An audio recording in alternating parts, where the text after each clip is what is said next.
supérieur. La Bible nous enseigne que nos enfants sont cohéritiers avec nous de la même promesse. Genèse 17, versets 7 à 8. J'établirai mon alliance entre moi et toi et tes descendants après toi, selon leur génération. Ce sera une alliance perpétuelle, en vertu de laquelle je serai ton Dieu et celui de ta postérité après toi. Et au verset 8, je te donnerai et à tes descendants après toi le pays que tu habites comme étranger, tout le pays de Canaan, en possession perpétuelle, et je serai leur Dieu. On peut également lire Acte 2, verset 39. Car la promesse est pour vous, pour vos enfants, et pour tous ceux qui sont au loin, en aussi grand nombre que le Seigneur notre Dieu les appellera. Vous pouvez également lire Hébreux 11, le verset 9. L'attitude des patriarches vis-à-vis de leurs enfants montre bien leur compréhension de la place de leurs enfants dans le plan de Dieu. Ils ont compris que non seulement leurs enfants étaient cohéritiers avec eux de la même promesse, mais que Dieu les a équipés pour propulser la promesse au niveau supérieur. Hébreux 11, verset 18. Et à qui il avait été dit, en Isaac sera nommé pour toi une postérité. Amen.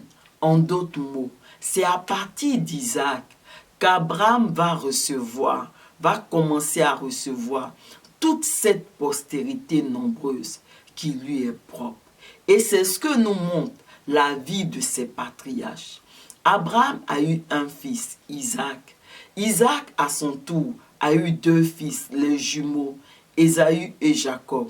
Et Jacob, lui, il va avoir 12 fils. Ainsi, le nombre de fils a été multiplié par 2 lorsqu'on passe d'Abraham à Isaac et par 6 lorsqu'on passe d'Isaac à Jacob. Amen. Pendant les championnats d'athlétisme, s'il y a une course que j'apprécie, c'est bien le relais. Car la vie chrétienne est comme une course de relais. En tant que parents, notre rôle est d'emmener chacun de nos enfants au bon niveau pour remporter la course de la vie chrétienne. Dieu nous confie une promesse que durant notre vie, nous gardons et cultivons.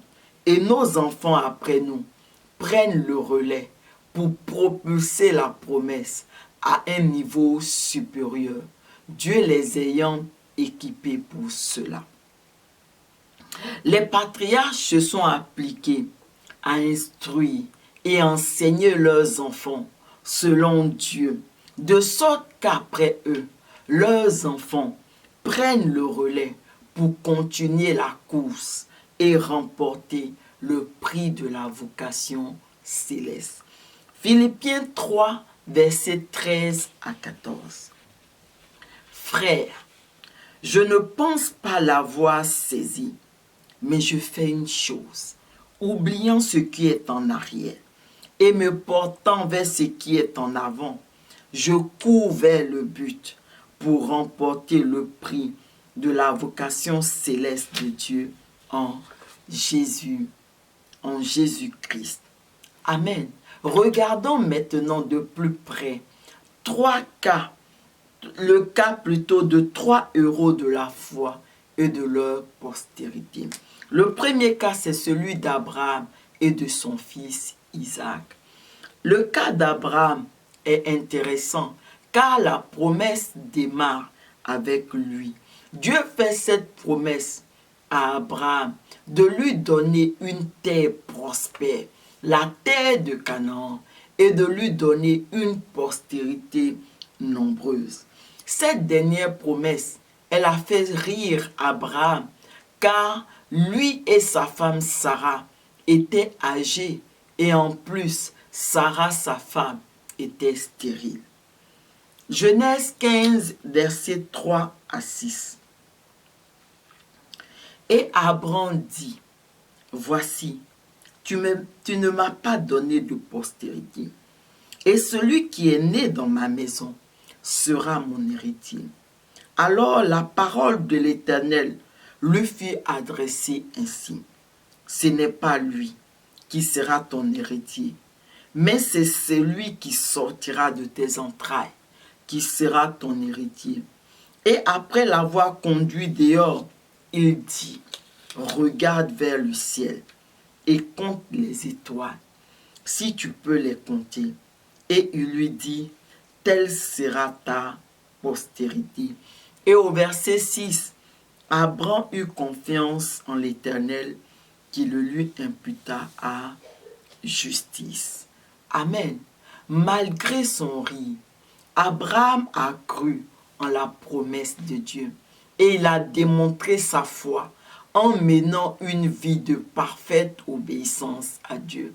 Ainsi, Abraham et sa femme Sarah ont reçu Isaac, leur fils unique. Et au travers d'Isaac, Abraham a reçu toute cette postérité nombreuse dont Dieu lui avait promise. Amen. Passons maintenant au deuxième cas, celui de Jacob et de sa postérité. Avec Jacob et sa postérité, la promesse devient une réalité.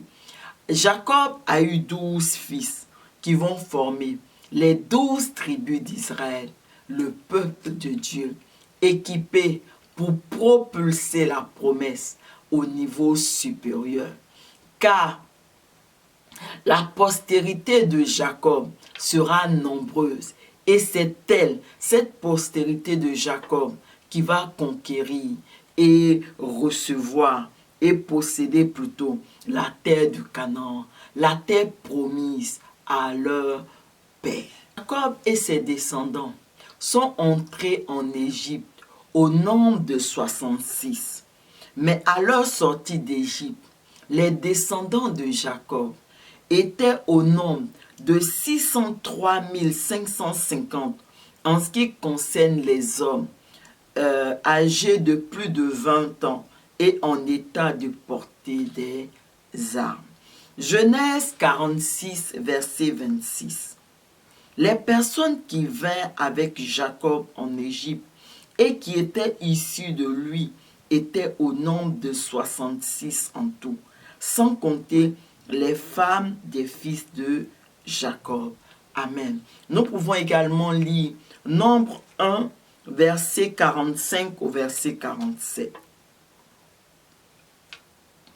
Tous ceux des enfants d'Israël, dont on fit le dénombrement, selon les maisons de leur père, depuis l'âge de 20 ans et au-dessus, tous ceux d'Israël en état de porter les armes, tous ceux dont on fit le dénombrement, furent 603 550. Au verset 47, les Lévites, selon la tribu de leur père, ne firent point partie de ce dénombrement. Amen. Cette postérité nombreuse des patriarches n'a cessé de croître jusqu'à nous, jusqu'à nos jours, et continue de croître conformément à la promesse de Dieu à tous ces patriarches. Durant leur parcours, ces trois patriarches, à savoir Abraham, Isaac et Jacob, ont connu une saison de famine au pays de Canaan, dont l'issue a été différente quand on passe d'un patriarche à l'autre. Du côté d'Abraham, Dieu a conduit Abraham pendant cette saison de famine en Égypte, d'où Abraham va ressortir avec de grandes richesses. Quant à Isaac, Dieu va le conduire non point en Égypte, mais à Guérar, au pays des Philistins, d'où également Isaac va sortir avec de grands biens. Concernant Jacob, c'est son fils Joseph que Dieu va utiliser en le conduisant d'abord en Égypte et en l'équipant pour sauver toute sa famille, cette famille nombreuse de la famille. Genèse 50, versets 19 à 20.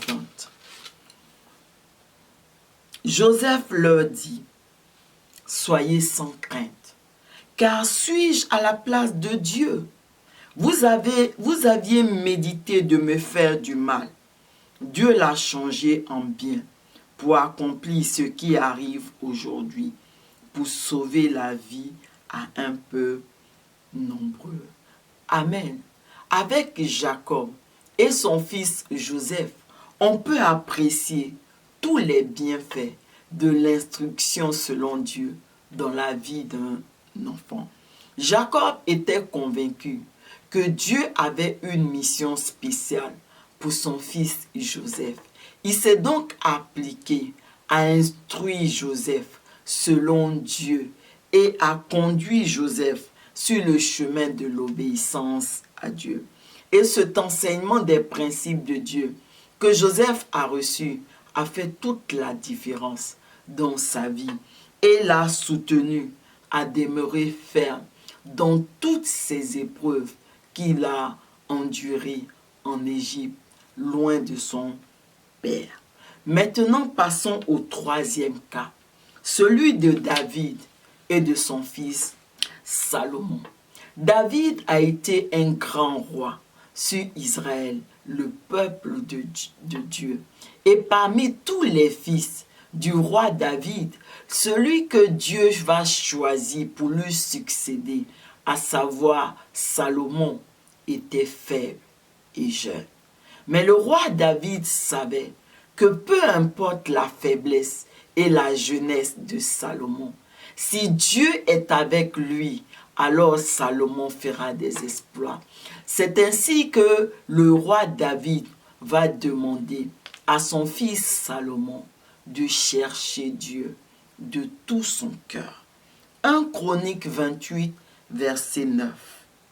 Et toi, Salomon, mon fils, connais le Dieu de ton père et sers-le d'un cœur dévoué et d'une âme bien disposée, car l'Éternel sonde tous les cœurs et pénètre tous les desseins et toutes les pensées.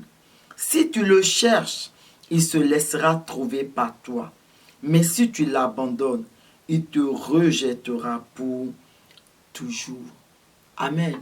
Salomon a donc recherché Dieu, qu'il a équipé de la sagesse et de l'intelligence pour bâtir un temple à la gloire de Dieu et pour propulser la royauté à un niveau supérieur, à tel point que des rois sont venus des extrémités de la terre pour connaître Salomon. Amen. Ces trois héros de la foi que nous venons de voir, Abraham, Jacob et David, ont pris à cœur leur rôle de parents pour conduire leurs enfants à Dieu. Ils se sont assurés que leur postérité continue à garder et à cultiver la promesse après eux pour la propulser à un niveau supérieur, conformément au désir de Dieu. La prière en ce jour: Seigneur, aide-moi à regarder mes enfants comme toi tu les vois, à savoir équipés pour propulser la promesse au niveau supérieur. Fortifie-moi à m'appliquer pour les mettre en position d'accomplir ta volonté comme les patriarches l'ont si bien fait.